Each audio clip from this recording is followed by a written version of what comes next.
One of the biggest fears lifters have is running will eat their gains. And honestly, if you do it wrong, it will. Over the last couple of years, I've ran thousands of kilometers. And during this time, I've become the biggest, strongest, most jacked version of myself. And that's because I stick to 5 simple rules. And in today's video, I'm gonna share them with you so you can grow and not lose muscle. Number 1, stop running fasted. Most runners run on an empty stomach. And what this means is our body's probably gonna use our muscle for energy.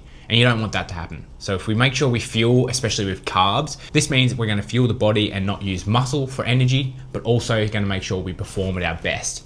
And if we perform at our best, it means we're gonna get more gains, not only at running, but also in the gym too. And it's also gonna help with recovery. And if we're recovering better, we're gonna be able to push harder in the gym and grow more muscle outside the gym. Step 2, and one that makes a massive difference, is separate your sessions. Don't go into the gym, smash yourself with upper body, lower body, whatever your session is with the weights, and then run straight after. Or even worse yet, doing your run first and going to do your weights straight after. All this is going to do is create a bunch of junk volume. Your fatigue's going to go through the roof, your recovery demands are going to be bad, and more than likely, the first session, you're probably not going to push as hard because you know you have one to come, and the second session, you're not going to perform very well because you're just fatigued from that first one. So make sure you separate your sessions, ideally by 5-6 hours if you're doing 2 a day, but in a perfect world, you just have them on separate days.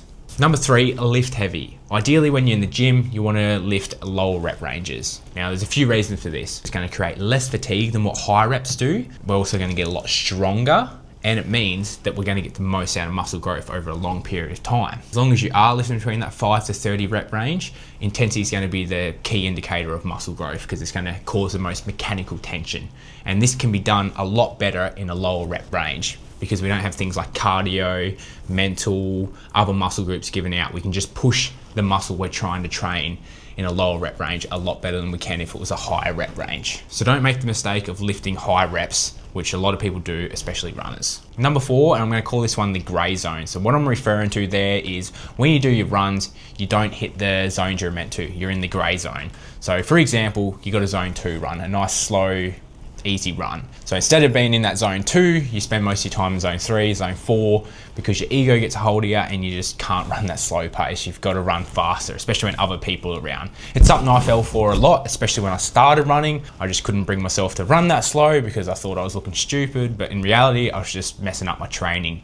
So what happens, most people run their easy runs way too hard, and then when it comes to the hard runs, they're running their hard runs way too easy, so they don't get the benefits they're really meant to. They're just stuck in that gray zone for most of the time. So I know it sucks, especially those easier zone 2 runs, but make sure you're hitting the zones you're meant to. So easy runs are easy, your hard runs are hard. This way, you're gonna make sure you're not doing a bunch of junk volume and you're actually gonna get the adaptations you're looking for when you are doing these runs. Before we go into our last tip, if you are enjoying the video, give it a thumbs up, hit subscribe too. Both of them things go a long way for me. Step 5, I'm gonna call this one all things protein. So starting off with the more obvious one is make sure you're getting the right amount of protein in. I'd recommend anywhere from 1.6 grams to 2.2 grams per kilo of body weight. I personally go a little bit higher, around about 2.2 grams per kilo of body weight, and I'd probably recommend going on the higher side just to make sure you're safe. The reason we want this is because protein's the building blocks for muscle growth. So if we want to maximize muscle growth, we want to make sure we have the building blocks there to actually grow the muscle. And if we are having a good amount of protein in, it's going to mean we're going to break down less muscle, especially if you are in a deficit, which you might be if you are running and also lifting weights. And what's also important here is breaking up your meal time. So I'd say a minimum of 3 meals a day you want. Ideally, we have about 4 meals. This way you can space it out and make sure your body's getting hits of protein throughout the day. This is because muscle protein synthesis is going to spike and fall off gradually over the few hours after you've eaten that protein meal. Then you want to spike it again and essentially just keep it spiked as much as possible. It's probably also a good idea to prioritize protein around training, especially after lifting, because muscle protein synthesis is going to be the highest then. So those are the 5 steps that I follow every day of my life to make sure I'm gaining and keeping as much muscle as possible. And I think if you can implement them, which hopefully you can, they're all pretty easy things to implement straight away. I think you'll give yourself the best chance to grow as much muscle as possible and keep the muscle you do have while you're lifting and running. Like I said before, if you did enjoy the video, give it a thumbs up, subscribe if you want to see more content like this, and I'll catch you in the next one.